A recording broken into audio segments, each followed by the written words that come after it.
36 ವರ್ಷದ ಕರಣ್ ಆತನ ತಾಯಿ ಮತ್ತೆ ತಮ್ಮನ ಜೊತೆಗೆ ದೆಹಲಿಯ ಉತ್ತಮ್ ನಗರದಲ್ಲಿ ಒಂದು ಸ್ವಂತ ಮನೆಯಲ್ಲಿ ವಾಸವಾಗಿದ್ದ. ಆ ಕರಣ್ ಏನಿದ್ದಾರೆ ಇವರು ಒಂದ್ ಕಡೆಗೆ ಪ್ರೊಡಕ್ಟ್ ಅನಲೈಸಿಸ್ ಮ್ಯಾನೇಜರ್ ಆಗಿ ವರ್ಕ್ ಮಾಡ್ತಾ ಇದ್ರು. ಅಲ್ಲಿ ಇವ್ರಿಗೆ ಸುಷ್ಮಿತಾ ಅನ್ನುವಂತ ಹುಡುಗಿ ಮೊದಲು ಪರಿಚಯ ಆಗ್ತಾರೆ. ಪರಿಚಯ ಆಗಿ ಅದು ಪ್ರೀತಿಯಾಗಿ ಕನ್ವರ್ಟ್ ಆಗಿ ಇಬ್ರು ಕೂಡ ಒಂದೇ ಕಂಪ್ನಿನಲ್ಲಿ ಕೆಲಸ ಮಾಡ್ತಿದ್ರಿಂದಾಗಿ ಮನೇಲಿ ಯಾವುದೇ ತೊಂದರೆ ಇಲ್ದೇನೆ ಇಬ್ರು ಕೂಡ ಮದುವೆನೂ ಆಗ್ತಾರೆ. 2015ರಲ್ಲಿ ಮದುವೆ ಆದಂತ ಈ ದಂಪತಿಗಳಿಗೆ 2019ರಲ್ಲಿ ಒಂದು ಗಂಡು ಮಗು ಕೂಡ ಆಗುತ್ತೆ.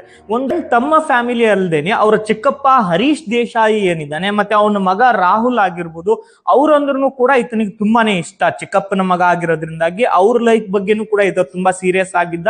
ಎಲ್ಲರೂ ಕೂಡ ತುಂಬಾ ಅನ್ಯೋನ್ಯವಾಗಿ ಆ ಮನೆಯಲ್ಲಿ ಮತ್ತೆ ಆ ಏರಿಯಾನಲ್ಲಿ ಇದ್ರು. ಸೊ ಇದ್ರ ಜುಲೈ 14 ಬೆಳಗ್ಗೆ ಕೃಣಾಲ್ಗೆ ಯಾರೋ ಜೋರಾಗಿ ಬಾಗಿಲು ಬಡಿತಿರಂತ ಸೌಂಡ್ ಕೇಳಿಸುತ್ತೆ. ಒಳಗಡೆಯಿಂದ ಬಂದು ಡೋರ್ ಓಪನ್ ಮಾಡಿದಾಗ ಅವ್ರ ಅತ್ತಿಗೆ ಏನ್ ಸುಷ್ಮಿತಾ ಇದ್ದಾರೆ ಅವ್ರು ತುಂಬಾನೇ ಬೆವ್ತೋಗಿದ್ದಾರೆ, ತುಂಬಾ ಭಯದಲ್ಲಿದ್ದಾರೆ. ಅವ್ರ ಬಾಯಿಂದ ಏನೋ ಹೇಳಕ್ ಬರ್ತಿದ್ದಾರೆ, ಬಟ್ ಅವ್ರಿಗೆ ಏನ್ ಹೇಳಕ್ ಮಾತುಗಳು ಬರ್ತಾ ಇಲ್ಲ. ಆ ಸಂದರ್ಭದಲ್ಲಿ ಅವ್ರನ್ನ ಕೂರಿಸಿ ನೀರು ಕೊಟ್ಟು ಏನಾಗಿದೆ ಅಂತ ಕೇಳಿದಾಗ ಅವ್ರು ಹೇಳ್ತಾರೆ, ನಿಮ್ಮ ಅಣ್ಣನ ನಾನು ಬೆಳಗ್ಗೆಯಿಂದ ಎಬ್ಬಿಸ್ತಾ ಇದ್ದೀನಿ, ಬಟ್ ಆತ ಹೇಳ್ತಾ ಇಲ್ಲ.